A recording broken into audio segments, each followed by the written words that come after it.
Дэлхийн өнцөг булан бүр дэх манлайлагч Монгол залуус их холбох тэдний боловсрал манлайллын арга туршлагаас хуваалцах Connected podcast танд хүрч байна. Сайн мэцгааны хүндэт сонсогчдоо та бүхэнд 9 дахь дугаараа хүргэж байгаадаа таатай байна.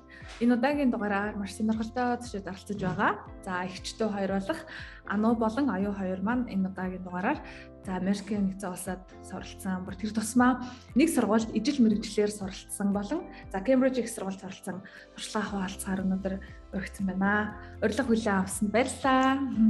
Урилга явуулсан хүмүүстээ баярлалаа. Явуулсан баярлалаа. За үзэгчдэд маань, сонсогчдод маань өөрийгөө танилцуулбал оюун хчис эхлэе. Өөрийгөө 3 сонирхолтой фактаараа дамжуулж танилцуулаач. Тэнийг тодорхойлох. За 3 сонирхолтой факт хийж амар хэцүү болчтой шүү дээ. Амар хийх юм байна. Гэтэ яг ерөөл амар шоуч юм. За хоёрт стоп бодож байгаа юм. Тийм, ер нь хүмүүс амар юу гэж харагдаж амар номын харагдаж шаан. Гэтэ үгүй л дээ. Тэгээд яг хоёрт нь юу ажиллах вэ? Тэг яг нөгөө нэг би аюул их олон ажил хийж үзчихсэн, маникюрээр ажиллаж байсан ч юм уу. Тэгэхээр ингээд лайф скиллүүдийг эртнээс сурч авсан амар бас хэрэгтэйсэн дараа нь амьдрал тэгээд өөрийнхөө одоо селф кэр хийгээд явчихдаг юм уу? Лабораторид ч юм уу. Яг тиймэрхүү юм дээр аюул бас сурхий гэж хэлж болно. Тэгээд гуравт нь болохоор илүү тэгээд факт хийх чуудыг ямар факт хийж болох юм бэ? Яг ингээд амар олон хөнгөн дуртай. Би ингээм амар олон өнгийн хуцтай байхыг одоо хэлсэн гэх юм. Окей. Анугийн хувьд энэ бичлэгийг үзэж байгаа хүмүүстээ энэ үеийн мэдээлэл урьж оролцсон мөнгөчөндөө бас баярлалаа. Тэгээд ихч хоёр анх удаа ийм подкаст оруулж байгаа болохоор одоо подкаст оролцож байгаа болохоор их баяртай.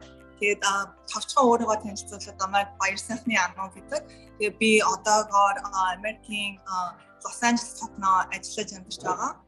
Тэгээд ихч хоёр болохоор нэг сургуульд хамт мастраа хийж 18 он төгссөн байгаа. Тийм. Тэгээд сонирхолтой факт гэсэн тийм. Гурван сонирхолтой факт гэсэн. Okay, that's gonna be interesting, but би яг юу гэж тодорхойлмаар нэг хичээлсэн чинь шоу байсан. Яагаад тийм багтаж байгаа.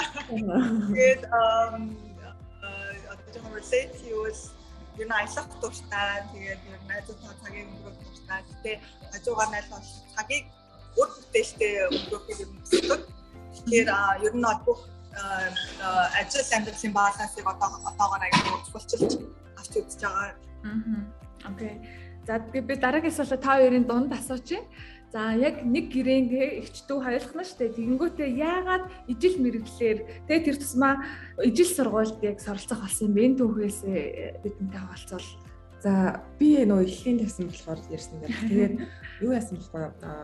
Ер нь бол би сургуулаа төгсөөд 2 жил ажиллаад нэг жил ажиллаж явах хугацаанд нөгөө Fulbright-ийн тэтгэлгээр сурахыг маш хүсэж байсан. Тэгээд нөгөө өргөлөө бэлтэж эхлээд тэгээд эхлээд нөгөө alternate candidate болсон баггүй юу би Fulbright дээр principal candidate биш юм. Тэгэхээр ер нь бол явах үгүй тодорхойгүй. Тэгээд айгүйх одоо 41 жилийн процесс гэдэг баггүй юу ингэ шалгалтаа өгнө, GMAT өгнө, одоо IELTS-тэй оноотой байсан ч гэсэн TOEFL өгөх шаардлагатай болсон. Тэгээд би IELTS 4 удаа гэсэн, TOEFL 4 удаа өгч байсан. Оноо нь ингээд 2 жилээр ингээд дуусаад байдаг болохоор айгүй хэцүү.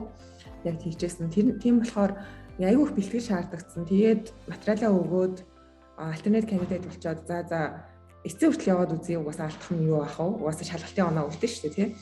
Тэгээд эцсийн хүртэл явсны эцэс нэг юм сургуулаас бас тэтгэлэг tuition fee 100% waive хийж өгөөд тэгээд Fulbright-ийн зүгээс миний амжиргааны зардлыг даах тийм одоо offer авсан гэх юм уу. Тэгээд би Америк явах чинь гээд бүр амар баярлалтай юм аа зү, тийм. Тэгээд анх байсан. Тэгээд араас нь намайг сурч байхад бол манай дүү 2-3 сарын дараа хэлний бэлтгэлээр одоо сурсан шүү дээ. Тэгээд өвдүүлээд Ану ярих баг.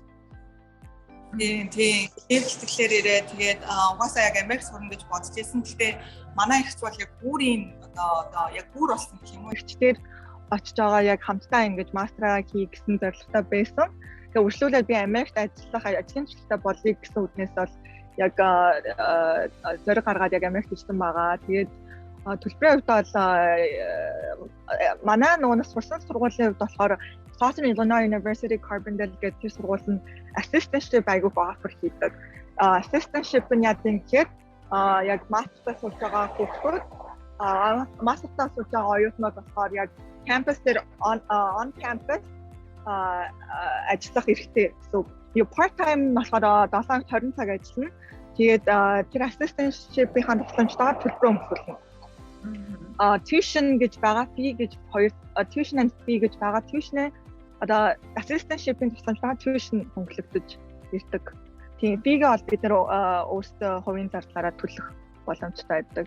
Тийм тэгээд тэгээд би эхний семестртээ бол яг дундаас нь assistantship болсон болохоор яг эхний семестртээ бол төлбөрөд яг хувийн зардал байсан. Тэгээд дараагийн семестрүүдээсээ assistantship-ийн тусламжтайгаар яг хөнгөлөгдөөд төлбөрийн нэг 80-аас 90% нь ер нь хүчлээд авч үзвэл 80-аас 90% хөнгөлөгдсөн. Тэгэхээр ер нь бас фигээл төлөх шаардлагатай болсон гэсэн. Дараагийн би семестрийн хойно ирсэн эгчтэй яг нэг семестрээр төрүүлээд явсан байсан. Тэгээ би яг нэг семестр хойно ирсэн болохоор би бүх юмудаа шахаж үзэх шаардлагатай болсон. Шахаж кредит авах. Би нэг семестрээ зуны хичээл авч яг summer class авч яг өгсөн. Ер нь catch up гэж яг хэрэгсэн байна. Ер нь хоёулаа яагаад ижил мэрэгчлэр одоо сонгосон орлого болсон бэ? Гэр бүлийн зүгээс одоо та хоёр өөр мэрэгчлэр сур гэж хэлж ирсэн үү? Эсвэл үнэхээр ингээд энэ санхүүгийн салбарт хоёулаа сонирхолтой байгаад тэгээс сурсан юм уу? Ер нь бол хоёулаа ч нөгөө нэгтлэн бодох бүртгэл Монгол Улсын их сургуулийг төгссөн шүү дээ тий. Тэгээ суурь ер нь бол нэгтлэн бодох бүртгэлээр хийсэн. Ягаад гэх юм уу? Манай өвөө чинь насаараа нэгтлэн бодогч хийсэн. Айгуу мундаг юм багхгүй. Тэгээ сая 90 наслаад тэгээд өнгөрсөн байгаа. Тэгээд яг нөгөө тоонтой байсан. Нөгөө хичээл ямар хичээл дуртай нэг амар чухал та. Дуртай хичээлдээ суурлаад тэгээд бас өвөө жоохон нөлөөлсөн. Тэгээд битүүр чи хоёулаа нэг гэрийн хоёр үсч хоёулаа нэгтлэн бодох бүртгэлээр мост сурангуудаа Southern Illinois University Carbondale дахиад магистрат төгсөж байгаа хгүй. Тэнгүүд яг хурдын хувьд болохоор ануугийн хувьд зүгээс болохоор айгүй хурдан класс одоо үгээр сурч яасан. Надаас 2 жилийн хойно орсон. Тийм мост тэнгүүд ингээд магистратаа зэрэг төгсөөд би айгүй хурцтай явсан байхгүй юм бол. Ер нь одоо нэг гэрийн хоёр хүүхэд яг хамт сурахын давуу тал нь юу байсан? Бас at the same time challenging тал нь юу байсан? За ануу ярих уу? Давуу тал гэвэл давуу тал гэдэг угаасаа нөгөө яг same class авдаг байсан ихтэй. Тэгээ яг нөгөө яг хичээлээ хамт хийгээд яг ойлгохгүй юм аа яг юунаас асуугаад тэгэхэд нөгөө нэг илүү одоо сурахад илүү одоо таатай орчин одоо нөхцөл байдал бүрдсэн гэх юм уу? Одоо жишээлбэл манайчдаар репетер яг л найзууд ч байсан. Тэгээд байнга хичээлээ хамт автаад тэгээ ер нь бол яг schedule нь яг ижилхэн болохоор ингээд хамт хичээлээ хийж хамт ингээд keep up хийхэд айгу дөхөн байсан. Тэр нь бол айгу том давуу тал байсан. Тэгээ хүний нутагт угаасаа яг ихтэй хамт ингэж сурч ин гэдэг чинь бас үнэхээр давуу тал байсан. Тэгээд ер нь бол хичээснээ би бол айгу сурсан.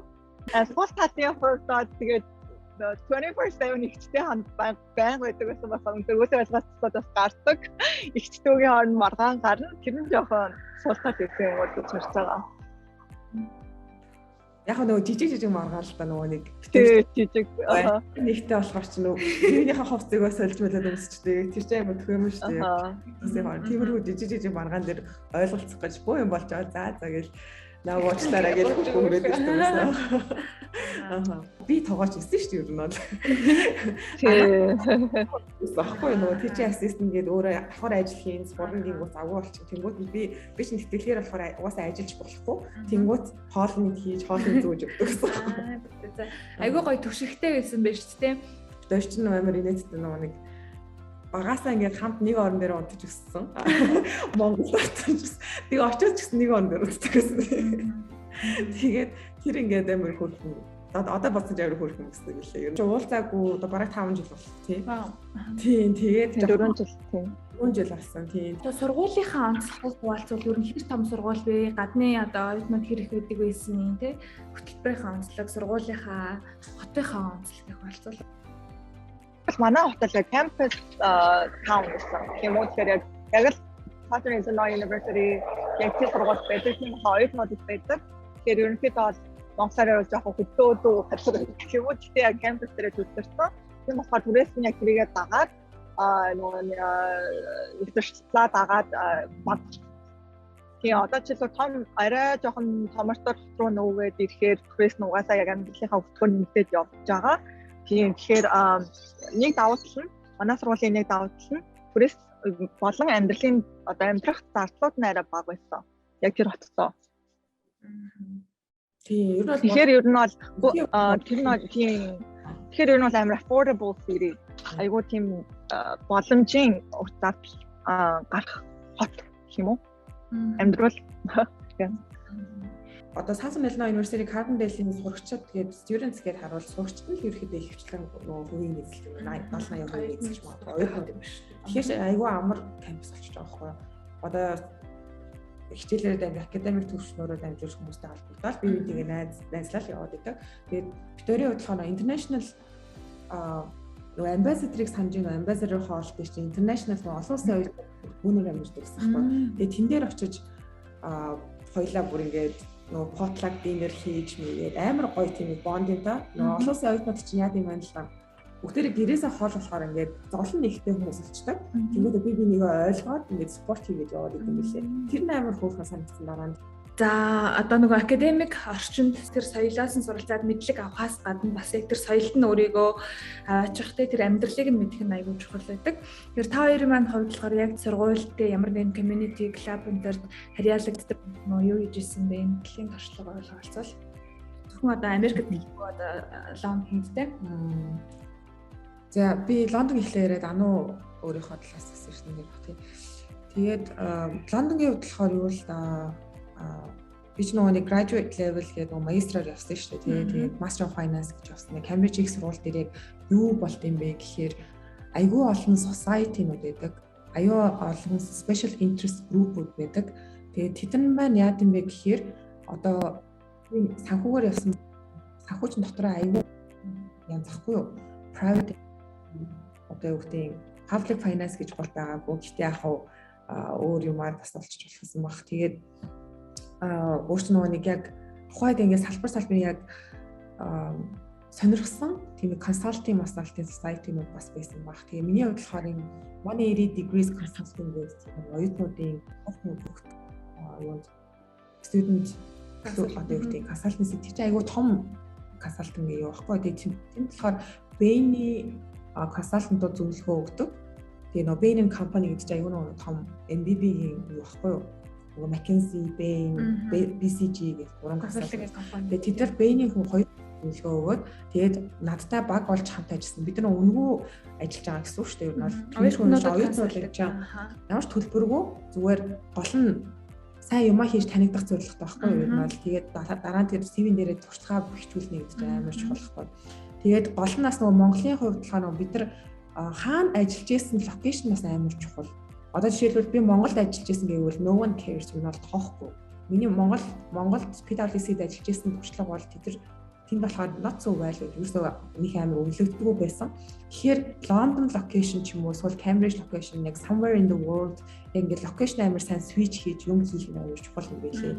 Тэрийг бол амар сайн ойлгоод тэгээд одоо өөртөө цалингууч гэсэн айгүй олон юм бас хийсэн. Тэгээд тэр консалтингийн хувьд болохоор тэрийг хийгээд айгүй нөгөө PhD манай багийнхан ч бүгд тэр PhD хүүхдүүд гэсэн. Докторийн хүүхдүүд гэх юм уу айгүй их юм сурч авсан. Яг тэр өнцгөөс яг консалтинг. Тэгээд тэд нар бүр амар амжилттай явж байгаа. Одоо хүмүүс ингээд сонирхсан юмараа туршлага олгонгууд яг холбоотой нөгөө нэг connection ч юм уу үүсгээд ингээд юм судалсаар агаад тэгээд ажиллага ажиллаа орчтой юм билээ. Яаж хийж байгаа тийм шиг санагдсан.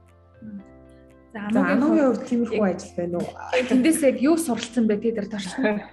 Суралцсан аюул бол. Миний бодлоор би нэг оюутан байхдаа би 1.5 жил яг мастер багтаасан болохоор цаг ерөнхийдөө бол давчуу байсан миний. Тийм болохоор би одоо Америкт одоо 4 дахь жилдээ ажиллаж байгаа хувьд би ажил дээр Америкт яг ажил дээр гараад яг ямар гэдэг юм бэ? Ямар volunteer activities байдیں۔ Ямар группуудад харьяалагдаж болохын яг ажил дээр ямар группуд байдیں۔ Тэр талаас нь ярил илүү сонирхолтой болов гэж би бодож байна. Тэгээд Монгол дахь локейшнийг бас хит бас одоо дутуу унж болохгүй гэх юм уу. Монгол дахь локейшн туршлага бол тэр олон улсын байгууллагад ажиллаж байгаа юм чинь монголч бай, ер нь өөр гадаач бай, ер нь олон улсын байгууллагад одоо салбар байгууллагад нь ажиллаж байгаа гэдэг утгаараа тэр одоо ажлын туршлага бол үнэлэгдэх боломжтой Би боломжгүй ч юу. Энэ нь бол юу вэ? Class size is really important гэж ярьдаг шүү дээ. Тэгээ diversity угаасаа inclusion дээр багшлах чинь яаж амар чухал байхгүй юу? Яагаад гэхээр одоо нөгөө кейсүүд дээр ажиллана шүү дээ. Нөгөө Cambridge кейс, янз бүрийн кейсүүд дээр ажиллана. Угаасаа ер нь яг яаж анги хичээл явуулдаг вэ гэхээр за манайх 30 гаруй улсын 82 оюутан байгаа байхгүй юу? Тэгээд тэд нар болохоор ингээд нэг ангид суучлаа. Тэнгүүтээ тэн дээр нэг ангид суунгууд нөгөө наан баахан reading materials өгнө. Тэнгүүтээ энэ унших материалуудыг уншаад тэгээд энэ кейс бэлдэж ирээрээ гэдэг. Тэгээ кейс өгч байгаа байхгүй. Тэнгүүд шууд өөрсдийнхөө point-ийг ярих талаас нь бэлтгэж ирсэн. Тэгвэл шууд одоо international discussion өгнө гэсэн үг байхгүй. Олон улсын тийм хилцүүлэг маань юм. Тэгэхээр амар is alcohol юу лээ ямарсан архитан холбоотой нэг зүйл байгаас байхгүй. Арх үнэхээр банд болох ёстой мó? Яг тийм үгүй ял нэгийг сонгох ёстой. Тэрнээс юусаа дунд нь ингээд эргэлзэж юусаа болохгүй. Yes бол yes, no бол no болох ёстой байхгүй. Тэгээ шууд тэнгуүтэй argument-д бэлтэж ингээд ярилцаж хүмүүсийг тэгээ дараа нь асуултууд debate-үүд явагддаг шүү дээ. Тэнгуүд шууд өөдөөс нь өөрийнхөө point-ийг хамгаалах юмнууд хэлэх ёстой байсан байхгүй. Тэр класс бол миний хувьд бол амар сэтгэл хөдлөсөн. Тэгээ хажуугаас нэг fraud class байгаа нөгөө нэг авилгал гээл ахуулын fraud class дээр бас case дээр ажиллаж байсан жишээ байсан байхгүй. Тэн дээр яг миний өнцгөөс янгууд team collaboration гэж яддаг чинь тэр амар чухал болчих жоохгүй нөгөө багаараа ажиллах. Тэгээ би бинээсээ сурах боломж. Тухайн үед ингээд жоохон ямар teamтэй байгаас ямар хүмүүс байгаас нөгөө нэг team bonding гэж яддаг шүү дээ. Тэр нь жоохон онцгой болоод байхгүй нөгөө юу Америкт жоохон ингээд яг ингээд тэн дээр тэр нь болохгүй байсан. Гэтэ яг бид нар ингээд хийгээд дуусгасан ажиллаа. Гэтэ тэрэн дээр жоохон зөрчил үүсээд бие биендийг ойлголцохгүй тийм их одоо жишээнүүд бол гарсан. Харин Английн хувьд бол яасан бэ гэхээр маш олон багаар ажиллаж байгаа хгүй. Нэг семестр тэр чигээр би бараг 5 6 багтай болсон заяа. Би 5 6 багтай бүгд нь ингэж очиж ингээ митинг дээр суух хэвээр. Хажуугаар би нөгөө консалтинг нөгөө өнгөө юунд дээр прожект дээр ажиллаад байгаа. Тэнгүүт миний бүр ингээ хамаг цаг ингээ full of одоо митинг болсон заяа. Тэгээ яг тэнгүүт ингээ ангийнхантайгаа ажиллаад яангууд ингээ амар олон үнцэг гараад ирэнгүүт Cambridge-ийн хамгийн чухал юм бол diversity байх. MBA чинь аюул програм. Cambridge case-эл ер нь Harvard ер нь бүх одоо MBA нэртэй амар дайваас 200 бараг 400 оюутан таахгүй. Тэгэхээр тийм олон оюутнууд ингээд ярилцсан явагдaltaа. Тэгмээ амар байгааз. Тэгэхээр ингээ амар олон өнцгүүд гарч ирнэ. Яг тэр нь л хамгийн value өгч байгаа байхгүй яг тэр програмын хувьд. Тийм. За тэгээд одоо болохоор яг нөгөө сургуулаа төгсчлөө. Тэгээд мэрэгчлэрээ яг ажил олсон туршлагаасаа бидэнд хуваалцвал тэ Америкт тэр тусмаа тэ хүн болгоны ороод идэггүй бас газар шүү дээ. EY, Deloitte энэ гэдэг ч юм уу. Тэгэхээр яг энэ ажлын байруудад тэ тэнцэхэд юу нөлөөсөн бас тэ ямар ур чадварыг Америкчууд илүү чухалчилж харддаг юм байна гэдэг талаас нь бид нар өөрийнхөө туршлагаа хуваалцвал тэгээд төгсчүүд, мастера төгсчүүд хэдэн жилийн ажиллах эрх өгдөг үлээ? Тэгэхээр нөгөө нэг юу яг мастер одоо нөгөө нэг мастер гэхээс бакалавр ч гэсэн бас байгаа. Bachelor, Masters тэгээд нөгөө OPT гэж байгаа. OPT, CPT гэдэг optional practical training байна уу? OPT гэж явж байгаа, CPT гэж байгаа. Тэргээр нөгөө нэг жилийн хугацаанд нэг жил ажиллах ажлын болгож байгаа гэх юм уу яг F1 students яг F1-аар ирж байгаа students ер нь хүүхдүүд яг ажиллах эрхийн OPT CPT-гээр OPT CPT програмаар яг гадаад оюутнууд ажиллах хэрэгтэй байдаг. Тэгээ би болохоор яг магистра төгсчөөд тэр OPT-гээр анх Deloitte-д ажилд орж ирсэн. Тэгэхээр тэрэнд бас нөгөө тэр process-тэй тэрэнд apply-да сургуулиас approval аваад тэгээд USCIS руу явуулаад USCIS руу явуулаад тэгээд approval аваад тэгээд ажиллах эрх аваад тэгээд card employment authorization card гэж авна. Тэрүүгээр яг нэг жил ажиллаж байгаа. Тэгээд дараа нөгөө нэг ажил олгогч нар визийн яг ажлын визэнд өргөдөл өгөөд сунгаж өгдөг байгаа.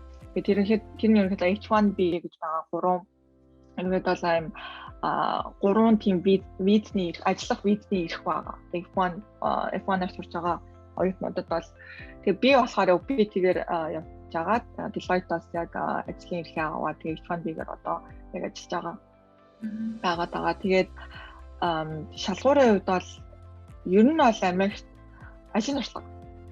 Тэгээд Deloitte-д нөгөө нэг ажилд урагдах бас шалтгаан нь өмнө хэлсэнчлэн юу Deloitte Монголын 3 сар би нэг урт хугацаар ажиллаагүй ч гэсэн internship тэгээд full time ажилласан 3 сар 3-4 сарын туршлага интервьюд өргөдөхөд тусалсан тийм болохоор анхаарсан байж тээ ер нь Америк ажил олгогч нар тэгээд EY-д ороход бол яг Америк амар стандартчлагдсан бүх юм нэг бүх service line-ыг стандартчлагдсан явсан ялангуяа их дөрөвт одоо яг ийм service line тав одоо би Deloitte яг risk and financial advisory яг энэ service line байгаа. Тэгээд би яг энэ IT audit хийж байгаа.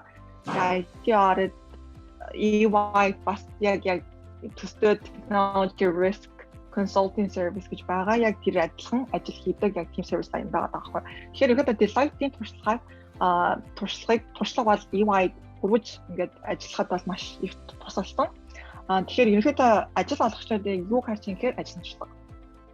Тэгэхээр одоо гадагшаа явж байгаа ч юм уу Америкт ирж байгаа хүүхдүүд хандаж хэлэхэд бол айл болох volunteer activities хэрэгтэй. Гэхдээ internship ажлын туршлагатай болох үзнээс илүү цаг цаваа илүү зарцуулж явсан явбал дараагийн алхмуудыг чинь одоо internship чинь full time offer болно тий. Full time offer-с тэгээд нөгөө нэг full time ажлын туршлагатай болоод ажлын туршлагаас яг нөгөө нэг level-ууд нь дахиад явна шүү дээ тий. Тэгэхээр ерөнхийдөө бол энэ цаг цаваа ажлын туршлагатай болоход бас зарцуулбал бас их Америкт илүү давуу талтай. Тийм Америк ажил олгогч нар ажлын туршлага маш их хардаг. Одоогоор нөгөө EY-д ямар позишн дээр яг чиг үүрэг нь юу вэ? Ямар одоо чиг үүрэгтэйгээр ямар ажлууд хийдэг ер нь нэг өдөр нь хэрэг өнгөрдөг вэ?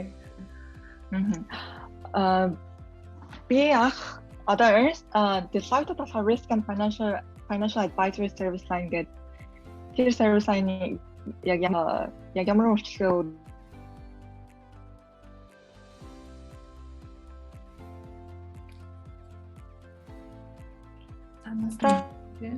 хэдэн sub service line-ийн ажилтнууд IT-ийн системийг аудитдаг баг гэж болно. Гэхдээ тэр IT-ийн систем нь яг ямар системийг одоо аудитлдаг гэхээр санхүүгийн мэдээлэл боловсруулагдж байгаа системийг аудит хийж явж байгаа бид нар.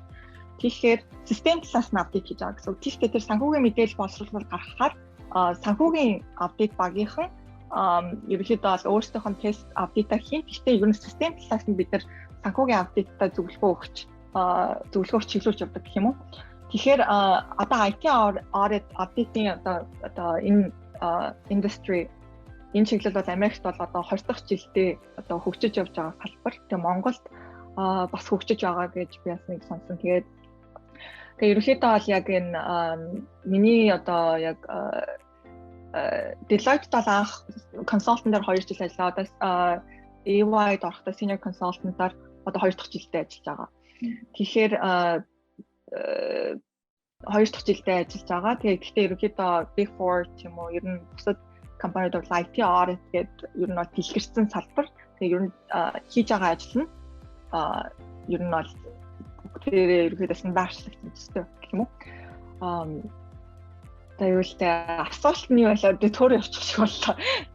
Зөв ер нь чиг үүрэг нь юу вэ? Яг одоо жоохон нүүлээж яаж явагддгийг танай байгууллагын тийм ер нь аль асуулт ер нь бол анхаарсан гэж байна. Тийм, ерөнхийдөө бол яг Америкт бүх юм стандартчлагдсан. Бүх юм нөгөө нэг яг ингээд тодорхой. Тэгээ нөгөө нэг айгүй өргөн ойлголт ингээд задлаад тэрийг ингээд хэсэг хуваагаад департамент хуваагаад тэд нар ингээд яг хариуцсан ажиллаа хийгээд тэгээ компани цаллаа өөр компани ажиллаад яг тэр салбар нь яг бүх компанида байж байгаа гэх юм уу. Тэгэхээр нөгөө IT audit угаасаа яг ингээд одоо яг хөгжиж байгаа дэлгэрч байгаа салбарын дотоод аудит байгаа, гадаад аудит байгаа тийм яг гэхдээ хоёр багт хоёуланд нь IT audit хэрэгтэй байдаг. Яа тэгэхээр нөгөө яг өргөжж байгаа дэлгэрч байгаа салбар болохоор яг ерөнхийдөө бол Америкт жилгүй ер нь дэлхийд ер нь өргөжж байгаа салбар тийм. Одоо тэгээд дараагийн зүйл болохоор одоо 4 дахь жилдээ ажиллаж байгаа шүү дээ тийм. Тэгэхээр энэ 4 жилийн хугацаанд ер нь одоо тэр олон улсын тийм одоо стандартыг хэрэгжүүлдэг компанид ажиллахын ер нь давуу тал нь юу юм те бас хамт ажиллах стасаа бас компани соёлоос юм ойлгож авсан шинэ садан зүйлсээ сонсогчд маань хуваалцвал зөвлөх тийм одоо ерөнхийдөө бол нэг компани соёл ажиллаж байсан шүү дээ. Тэгэхээр анзаарчихсан шинэ амарч байна. Энэ хоёр компани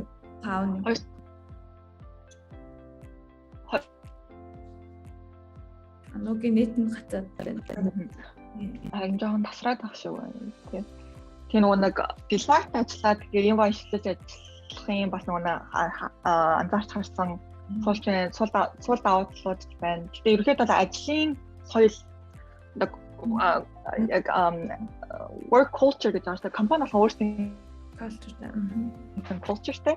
Тэгээ culture-т нь тааруулж flexible ажиллах чадвар бол айгүй чухал юм шиг санагдсан. Deloitte өөрийн гэсэн нөгөө ажиллаа явуулах арга барил хүмүүс нь яг тэр culture-тай уулзсан. Тэгээд demand юм эсвэл нэг тийм яг өөрсдийн гэсэн culture байдаг. Тэр culture-ыг adjust хийж явах нь айгүй чухал гэдэг юм шиг санагдсан. Тэгээ өөрийнхөө бас нөгөө яг work style-аас харах хэрэгтэй байна. Яг миний хүсэж байгаа culture мөн үү өөр culture гэж юм уу гэдэг яг Америк компаниас яг culture нь яг define болсон байдаг юм санагдсан. Тэгээд ерөнхийдөө аль компанид бол work culture нь ингэж flexible болоод тасаж ажиллах нь айгүй хөрвөж ажиллах нь маш давуу талтай байдаг. Америкт ер нь бол хөрвөж ажиллах чадвар. Хөрвөж ажиллах энэ хүн flexible гэж ямар нэг асуудал гараад flexible дараагийн solution-ыг олоод хурдтай ажиллах чадвар байна уу тий? Тэгээ ямар ч одоо background-тай хүнтэй одоо тимээрээ сайн ажиллаж гин үү, team cooperation skill байна уу, communication skill, teaming skill тэгээд яг soft skill-ийн хувьд яриад communication, teaming skill тэгээд дараа нь нөгөө technical skill-ууд орох тий. Тэгэхээр ерөнхийдөө бол яг culture-т нь adjust хийж flexible ажиллаж байгаа гэдэг нь маш чухал. Тэгэхээр энэ асуултыг бас та хоёуланд нь тавья. Ер нь одоо гадны компанид ажиллах, амжилттай ажиллах мөн одоо тэр соёл дотор одоо академик төвшөнд суралцах мөн дээрээс нь одоо компанид ажиллахад яг үнэхээр түрүүнд хэлсэн нэг техникэл ур чадвараас гадна бид нар бас юу мэдсэн байх юм бэ? Тэ technical class ерөнхий талаас би яг нэг юм хэлмээр байна. Ер нь бол хандлага. Ер нь бол хандлага. Бүх ер нь ямар ч ажил дээр ямар ч харилцаанд хандлага амар. Жишээ нь ямар хандлага юм бэ? Жишээ нь туслахыг хандлага гэдэг чинь яг нэг чистгэлээс ажиллаж байгаа хандлага. Хүн туслахыг яг багийнхнаа дэмжиж ч юм уу тий эсвэл яг тэгээд багийнхандаа илүү одоо хувь нэмэр оруулахыг гэсэн яг чистгэлийн хандлагатай цаасаа мэдрэгддэг гэх юм уу? Тий, боссын зүгээс хандлага нь чухал, одоо ажилчны зүгээс бас хандлага нь чухал юм шиг. Ер нь аль талын хандлага чухал бах тий. Хэрэг хандлага одоо жишээлбэл кейсээр л хандлага муутай ч юм уу нэг something's off гэж ингээд мэдрэгддэг шүү дээ. Хандлага нь жоохон boring. Тэгвэл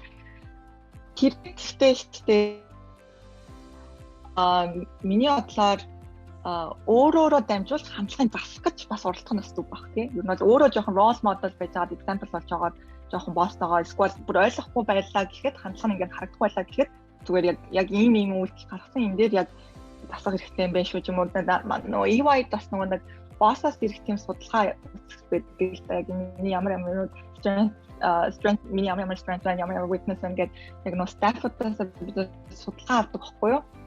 Яг тэгэхээр нөгөө нэг харилцан бие бинийгээл яг хөгжүүлж альцсан бие биентэй тулж ажиллах хэрэгтэй ахлан хандлагын зөрүү гараад ирэнгүүт яг тэрийгэ зөв байдлаар ойлгуулах, нөгөө талтай ойлгуулах хэрэгтэй баг. Тийм ба.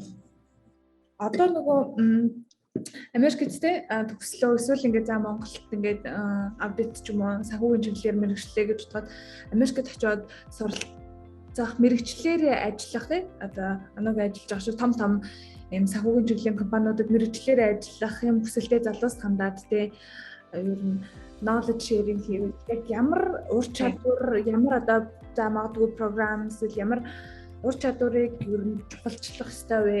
Яг юун дээр ажиллах хэрэгтэй вэ? Энэ талаар зөвлөгөө өгөх дээр үндэслээд. Тийм, гоё асуулт байна. Би нөгөө юу ерөнхийдөө ингээ хэлэхэд бол жоохон нөгөө нэг хол сонсогч магадгүй гэхдээ бүх юм боломжтой. бүх юм боломжтой. Ер нь бол хороотой боломжгүй гэж харах юм бол боломжгүй. Гэхдээ боломжтой гэж хэлэх юм бол бүх юм боломжтой байдаг.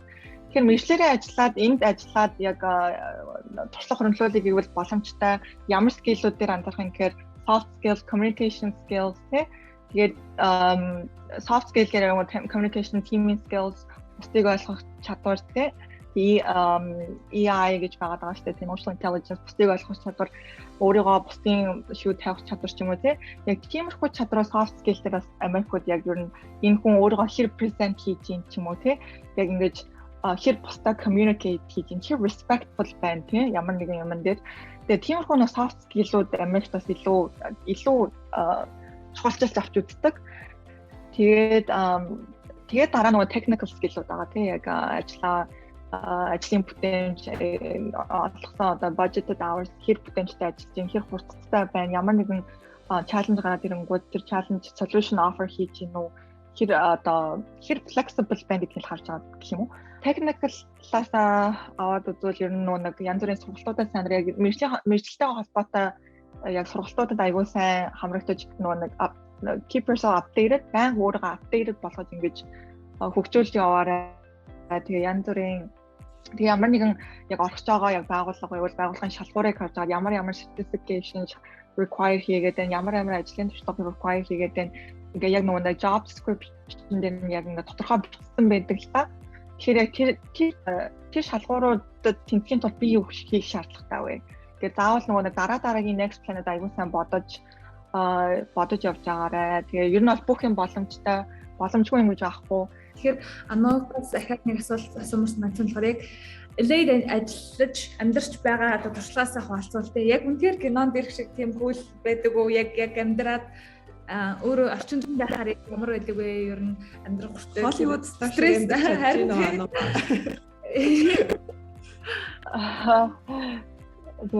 тийм ер нь нэг Америкийн яг state болгон өөр гэсэн vibe-тай. Тэгээ LA-ийн Калифорнигийн vibe тийм vibe нь арай нэг өөр, арай тийм нэг хүмүүс айгүй open minded, айгүй diverse, том хот олгож ихээр айгүй open minded, diverse тэгээд ер нь цаг агаар явуулсан айгүй тохиромжтой тэгээд өөрсдийн хот олгон гэсэн өөрсдийн гэсэн cultureтэй. Тэгээд яг ингээд LA-д ингээд амьдраад ажиллаад амьдрахын хувьд бол ерөөхдөө сурах юмнууд их янз бүрийн нэг олон төрлийн хүмүүс олон background хүмүүстэй уулзахаар яг болгоныг суралцах шаардлагатай болчихдог. Яг өөрөө юун дээр алдаад байна, өөрөө юуг илүү improve хийх үү, энэ хүнээс яаж суралцах уу гэдэг нэг арай open minded болчихдог юм шиг санагддаг ерөөхдөө ингээ хараад тахад. Тэгэхээр яг нөгөө илүү цагаар ажиллах юм тохиолдол гардаг. Илүү цагаар ажиллах тохиолдолд нөгөө цалин мөнгө нь яг өвдөж явдаг уу? Хэлбэрээ ялангуяа хүмүүс open minded. Бүх юм боломжтой гэж хүмүүс хардаг. Тэгээд нөгөө нэг ажил айгүй flexible. Чи өөрийнхөө ажлын schedule-ыг өөрөө зохицуулах гол нь ажиллаад чамтай дуусгаж битэвэл юм ажлынхаа schedule-ыг өөрөө зохицуулах гэж айгүй flexible environment-тэй ер нь болоод байгаа Америкт илүү flexible болж байгаа. Одоо жишээл манай нэг найзын гэхдээ нөгөө нэг яг Big Four ажиллагчтай нөгөө Red Bull ажилладаг хүмүүс найз нөгөө нэг happy hour-аар яаж юм гэхээр зүгээр нөгөө нэг drinks-ууд нь хөрөгчөндөө ингээ байж байгаа тийм хийдэж ууж болно гэсэн нэг drinks-ууд нь байж байгаа. Бүр ажлынхаа Америкт одоо яг харагдаад байгаа culture нь болохоор as long as you're happy, our clients will be happy. How do I make you happy? Би яаж нэг ажиглалтай болохгүй. Бидгээр амар тулгуурлаж бүх харилцаанууд явагддаг гэх юм уу? Тэгэхээр ер нь ямар ч харилцаан дээр одоо яг хэлээд байгаа юм I want you to be happy. How can I help you to make you happy гэж ер нь тиймэрхүү нэг хандлагатай яваад байгаа гэх юм Америкт ер нь бол тэр нэг ажлын нэг work satisfaction ажилдаа happy байхад American happy hour гэж нэг янз бүрийн гоё тийм activity зохион байгуулсан айгуу гоё санагдсан. Тэр нь илүү даваа талтай байсан. Тэгээд work life balance-ыг айгуу яаж байгаа, чухалчилж авчиж байгаа. Гол нь ерөнхийдөө ингээ харахад бол хандлага ер нь чин сэтгэлээсээ ажиллаа сайн хийж, тэгээд чин сэтгэлээсээ энэ хүн тусалчи, чин сэтгэлээсээ юм хийхээр бүх хүнд тэр сэтгэл чинь мэдрэгддэг. Тэгэхээр хүүхд одоо дараагийн үеийн хүн ч юм уу эсвэл энэ бишээ үздэг хүмүүс ер нь чин сэтгэлээсээ бүх юмыг хийж байгаараа ямар ч харилцаанд зөв хандлагатайгаараа чин сэтгэлээсээ бүх юмд орцож байгаараа хийж нэрээ. Маш их баярлалаа. Ингээд цаг зав зориулж орсон. Хэрвээ би миний асуугаагүй хэлхийг хүссэн санаа залуус шидэхтэй үе тэнгийнхэнтэй хамгаалцах юм зүйл байвал одоо хэлж болов. Стахайлаа. Final word гэвчтэй. За тэгвэл юу гол нь яг хэлсэнчлэн хандлага бол маш чухал. Ер нь хаач ер нь ямар ч хэлсэнд хандлага айгүй чухал байдаг. Тэгээд тэгээ ерөнхийдөө бол work life balance ягаараа тэг mental health чухал, physical health чухал. Тэгэхээр нөгөө өөрийгөө happy байлгаад ирэхээр чиний life satisfaction ч илүү дээшлэн. Тэгэхээр нөгөө нэг юу өөрийгөө happy байлгах юмнуудыг аягүй сайн хийж байгаа хажуугаар нь тэгээд ажлынхаа зөв хандлагатай ер нь ингээд хаанч зөв хандлагатай чин сэтгэлээсээ байгаасаа тэгээд бусдын цагийг сайн хүндэлдэг өөрийнхөө schedule-ийг сайн план хийгээд тэгээд нөгөө нэг яг ингээд respectful hard working байгаа тэгэхээр энэ universe ер нь яг хүсэж байгаа бүх юмыг өгдөг. Тэгэхээр ер нь бол anything is possible as long as you work hard, as long as you're respectful to others and so good luck гэж хэлмээр. Тэгэхээр хандлага сайтай сэтгэл байцгаая гэж хэлээ да. Окей, цаг зав зориулаад тэгээд өнөөдрийн урилгын маань хүлээн авсан маш их баярлалаа. Тэгээд ажлын өндрөө сундар амжилт хүсье. By the way, хизээ Монгол ирвэ. Нөгөө одоо нөгөө дараагийн визний асуудлаа жоохон sort out хийж нөгөө нэг чидэрч байгаа болохоор юу энэ жил 100 очиг гэж төлөвлөж байсан тэр жоохон хойшлогдох юм шиг харагдсан. Гэхдээ ерөнхийдөө бол Монголдоо ер нь энэ жилдээ багтааж очмоор байгаа тийм. Нөө их чинь бас нөгөө хийж байгаа одоо Full Bridge гэдэг хөтөлбөр чинь айгүй bright хүмүүс тусалж байгаа. Тэгээд яг bridge нь болж байгаа хөтөлбөр гэж би харж байгаа байхгүй. Тэгээд ерөнхийдөө яг манай ихч миний bridge байсан. Тийм. Би гэр бүлийн туслаагүй энэ одоо яг энэ stage-д хүрч чадахгүй. Тэгэхээр манай ихч тэр bridge байсан. Тэгэхээр би how do I return the favor back? Тэгэхээр нөгөө нэг юм бусдад туслая. Тий манай ихч bridge нээж өгч байгаа болохоор яг ингээд бусдад хүмүүст bridge нээж тусалж байгаа болохоор маш их гоё санагдаж байгаа. Мөнгөчөндөө цаг зав зарцуулсан ингээд гоё асуулуулсан баярлалаа. За баярлалаа. Бид хоёр энэний дараа үргэлжлүүлээд үлдсэн асуултанд хариулаад авчие те. За одоо болохоор оюугч маань болохоор өөрийнхөө туршлагаа болцох чинь тийм ээ. Global Ugrad гэдэг одоо Америк нэгдсэн улсын засгийн газрын санхүү дэмжлэгтэйгээр Америк нэгдсэн улсын нийтэд сургуулиудад бакалаврын оюутны солилцооны хөтөлбөр байгаа. За мөн дээрээс нь Fulbright-ийн магистрийн тэтгэлэгт хамрагдаад Америкт Өмнөд Иллинойс мужийн их сургуульд суралцсан байгаа. Мөн дээрээс нь Cambridge их сургуульд бас магистрийн зэрэг хамгаалсан мундаг хүн байгаа. Тэгэхээр энэ бүх процесстэй талбар сарилтуудыг ингээд амжилттай давхад одоо нөлөөсөн хамгийн чухал хүчин зүйлсийг юу гэж та үздэг вэ? За дараагийн асуулт нь болохоор одоо энэ бүхнийг одоо гол зангилан болохоор зорилго тодорхойлсон хэсэг байдаг шүү дээ. Тэгэхээр зорилго тодорхойлсон хэсгийг яаж амжилттай бичих энэ туршлагаасаа та үзэгчтэй хуваалцаж. За ер нь бол эссе бичнэ гэдэг чинь айгүй хэцүү даалгавар байхгүй юу? Яагаад хэцүү юм бэ гэхээр гол нь хүн өөрийгөө мэддэггүй юм байна л да. Нөгөө нэг өөрийнхөө туусан замыг аль нь илүү одоо хүмүүс сэтгэлд төрүүлэх. Яг аль өнцгөөс эссен дээрээс яг илүү өөрийгөө харуулмаар байна гэх амар чухал. Эссен дээрээ яг тэр талаас нь харж би юугаараа онцлог вэ? Би юугаараа stand out хийж чадах вэ гэдэг чинь айгүй чухал байхгүй юу? Тэгэхээр яг тийм өнцгөөс харж өөрийнхөө эссег бичүүл арай дээр. Тэгэхгүй болохоор нөгөө нэг илүү Монголд байгаа хүмүүс маань илүү нөгөө хэм маягтай ингээ автцсан байдаг л да ингээ хайрцаглагдсан гэсэн үг тий. Тэгэхээр хайрцаглагдчихгууд тэндээс ингээ гарахад айгүй хэцүү болчих жоохгүй. Unless одоо юу гэдэг өөрөө өөр хүнтэй ингээ юм ярилцаад өөрийгөө харуулах тийм яалтчгүй тийм нэг brainstorming хэрэгтэй байдаг, ярилцаж үзэх хэрэгтэй байдаг. Тэгэхээр хинтээ ярилцсанаас шалтгаалаад өөр idea-нд гарч ийн, өөр idea гарсаар гол нь тэгээ бас эссен дээрээ ингээ хит одоо юу гэдэг яг ambitious одоо байх хэвээр мэдээж тэтгэлэг авч байгаа хүн тэтгэлэг авчаад сурч хичээд юу хийж чадах юм гэдэг чинь аюул чухал байхгүй. Тэгэхээр ambitious байх хэрэгтэй. Гэхдээ realistic ambition амар хэрэгтэй. Бодтой байх хэрэгтэй. Миний хувьд жишээлбэл би Fulbright-ийн тэтгэлгээ нөгөө нэг авилгал хэл ахуулын сэдвийг хөндөж ярьсан. Тэгээд тэн дээр болохоор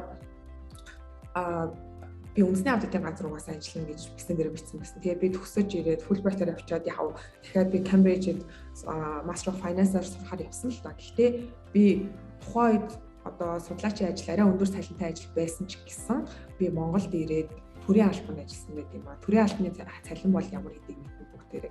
Тэгэхээр гол зорилго нь миний хувьд бол авилгал хээл ахуулыг зогсоох. Нэг хувь нэмэр оруулах. Гэтэ нэг жилийн хугацаанд би төрийн албанд ажиллаж байхад айгүй тийм юу байсан. Айгүй богино хугацаа юм билээ. Ямар нэг юм хийхэд айгүй богино хугацаа. Тэгээ ер нь бол ингээд ажиллагаа танилцаад илүү нэг ажиллаад бассан период байсан гэх юм уу. Эсэн дээр бичсэн юм бас хийдэг байх хэвээр. Тэтгэлэг тэнцэн оюутнууд ч одоо US Embassy дээр жишээлбэл Fulbright-ийн тэтгэлэг дээр ч баахан эсэнүүд байгаа шүү дээ. Тэнцэн оюутнуудыг яг тэр тэнцэн юм хийж гинүү гэд одоо тэнцэн эсэнийхаа юмыг хийж гинүү гэдэг нь этик одоо ёс зүйг нь харуулж байгаа байхгүй. Тэр одоо нөгөө ийм зарим нэг методууд өгдөө штэ. Өнгөрсөн одоо ирээдүгээ те би одоо өнгөрсөн ийм зүйл хийсэн. Хийгээд одоо энэ ирээд байна. Одоо би ирээдүйд ийм зүйл хийнэ гэдэг ч юм уу. Таны хувьд ер нь яг өөрийнхөөсөө яаж бичижсэн бэ? Энэ гурван тэтгэлгийг авахад бол би чинь аюул олон тэтгэлэг авсан. Дотоодын бараг хийх тэтгэлгүүдийг түүгээд дуусгасан. Харин гадаадын тэтгэлгүүдийн хувьд болохоор яг Global Immigrant Fulbright-ийн тэтгэлэг чинь яг одоо шал өөр орчинд хүний хөгжүүлэх одоо leadership skill-ийг хөгжүүлэх, team working skill-ийг хөгжүүлэх юмыг бол би яг тэр тэтгэлгийн шугамаар яваад сурсан гэсэн үг. Ингээд Fulbright connection чинь аюул томлоо. Аюул хүчтэй юм бол. Тэгээд хаасаагүй бүх developing countries хөгжиж буй улс орнд байгаа гэсэн үг байхгүй. Тэгэхээр ч яг тэр хүмүүсийн тэр улсын хүмүүстэй холбогдож чадна гэдэг чинь networking opportunity, networking. Тэгээд одоо үүдээ жил болох аюул том conference хам болдог. TC Fulbright-ийн дунд. Тэгээд Fulbright-ийн сайн нөгөө 75 жилийн болоод тэгээд аюул том юм хийгдэж байгаа. Cambridge-ийн хувьд болохоор би яг сургуулиасаа тэтгэлэг авсан. Сургуулиасаа ингээд төлбөрийнхөө нэг 20-30% тэтгэлэг аваад тэгээ бас коллеж Darwin коллежоос бас нөгөө амжиргааны өртөг гээд бас нэг хит пад авсан юм аа нэг. Ер нь бол хаач connection амар чухал да. Монгол, Америк, Англи хэл одоо юу гэдэг одоо сурч байгаа, ажиллаж байгаа бүх газар бол connection বহুত чухал. Тэгээ тэрийг бол тэрүүгээрээ дамжуулж дараачихаа ажлуудыг болно, хийх юм болно. Зөвхөн сурахаар тусуулж болохгүй. Дараа нь юу хиймээр байгаа вэ гэдэг амар туршлагаа аягуулсан бодож эсэгээ бичих хэрэгтэй шүү. Тэгэхээр яг юм топ 3 зөвлөгөө өгвөл жишээлбэл эсээ бичихээр тийм энийг хийгээрээ эсвэл энийг битгий хийгээрээ ийм бол тавьчихаараа гэдэг. Яг хуу топ 3 зөвлөгөө болох ингээд миний өгч байгаа зөвлөгөөнүүд ингээд өөрчлөлтүүд өгдөг л таа. Эхлээд ихтэй ингээд эсэнүүдийн янз бүрийн ингээд юугаар бичээд үзээрэй. Янз бүрийн хувилбараар бичээд үз. Одоо яг ямар хувилбар гингүүт ямар тэтгэлэгч төхөөсөө хамаарч өөр хувилбартай байх хэрэгтэй. Одоо яг тийм Монголд Америк англи хүмүүс бол байгаа л үү. Тэр хүмүүсээ уулзаад үз тээ. Тэгээ тэр хүмүүсийн юу бодож сэтгэдэг хүмүүс байд юм байна. Тэгээ жоохон туршлага судалж агаад тэгээд ингээ янз бүрийн ингээ хувилбартай байх хэрэгтэй эсэ чинь. За Америк хүмүүст яг ийм хөөсөө бичиж болох юм байна. Австрали хүмүүст ингэж яах юм байна. Англи хүмүүст ингэж бичиж болох юм байна гэх. Ингээд гурван ингээ хувилбар гаргаж бичиж болно шүү дээ тий. Угаасаа тэтгэлэгч авахд үнэхээр хэцүү. Тэгээд хэцүү юм чинь баян материалаа явуулаад байх нь нөгөө хичээл хэтгэл сайжруулах, өөрийнхөө аппликейшнийг сайжруулах, юун дээр алдснаа мэдээд сайжруулах нь хамгийн чухал байхгүй. Ер нь бол жижиг сайжрын мистейк бол байсан ч зүгээрээ тэр бол угаасаа коррект болоод очиос унахаар яаж юм. Гол нь утга санаа нь аягүй чухал шүү. Юу бичих нь чухал. Тэгэхээр юу бичгээл аягуусаа тодорхойлохоор болж байна. Нэгсэндээ юм жанжин шугам гэж байх хэрэгтэй биш үү? Яг үнэ. Окей. За тэгвэл эхний шатнаа тэнцвчлээ маш том даваа тий. Тэр олон мянган одоо potential candidate-уудаас ингээд shortlisted болоод гараад ирнэ маань гэдэг бол айгүй том боломж. Энэ боломжийг тий одоо алдахгүйгээр тий ашиглахын тулд одоо ярилцлаганд яаж бэлтгэх хэрэгтэй юм бэ? Бас хүмүүс монголчуудын заналгаар нөгөө монголчуудын төгөөмөл гаргадаг альтангаар амар сандардаг тий монголчууд бүлгүүний тандаа өгдөл гаргасан. Тэгэхээр тэр сандарлаа яг яаж давах хэрэгтэй юм бэ? Өөрийгөө яаж ярилцлан бэлтүүл илүү хүлэнтэй байдаг вэ? Өөрийгөө юу? За ярьсан дээр аюу олон ярьсан орж иж нөгөө нэг сандарлаа ярьсан л та. Тэгэхгүй болохоор би ярьсан дээр аюу халцсан. Би бүр ажлын ярилцлагч байна. Янз бүрийн ярьсан орж ирсэн. Тэгээд яг тэтгэлгээр илүү амжилттай байсан. Ажлын ярьсан дээр эмэгтэй юу ахгүй юу?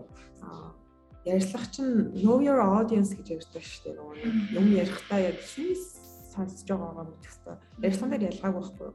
Чи хинтээ ярих гэж байгаа чи амар чухал.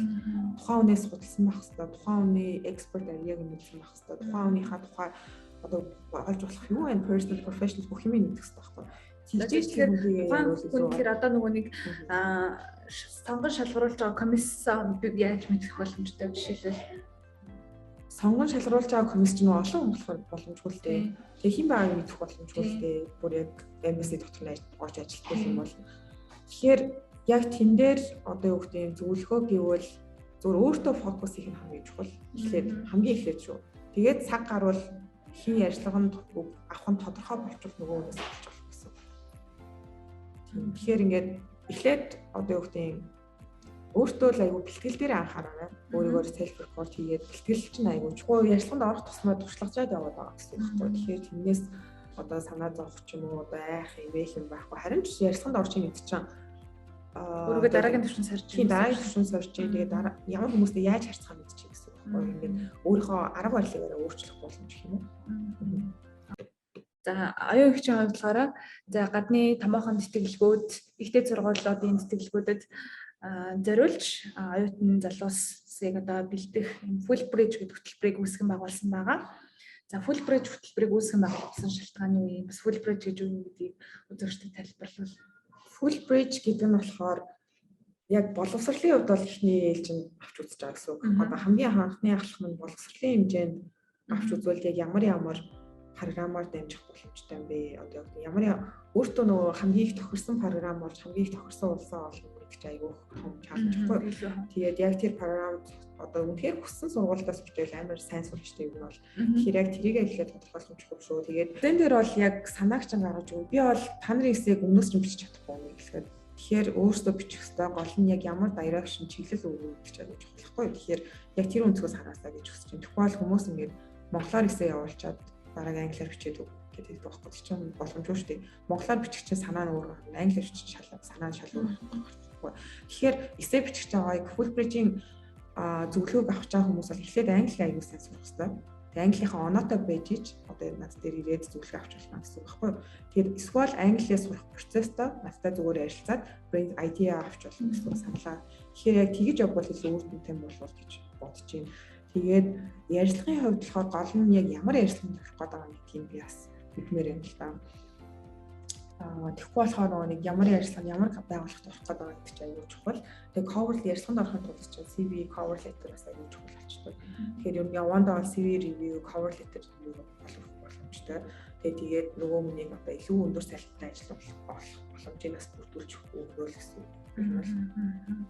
Тэгэхээр одоо яаж өөрөөс чинь одоо хүмүүс тусламж авах боломжтой вэ? Full FUL bridge гэдэг пэйж нээсэн байгаа. Instagram, Facebook дээр нээсэн. Бид нар линкийг энэ чинь хавсрах чинь та бүхэн дарж ороод лайк хийгээд тэгээд шууд халбуудаа зөвлөгөө аваад явах боломжтой байна. За ер нь бол тийм байгаа. Анхаалсан байна. За баярлалаа.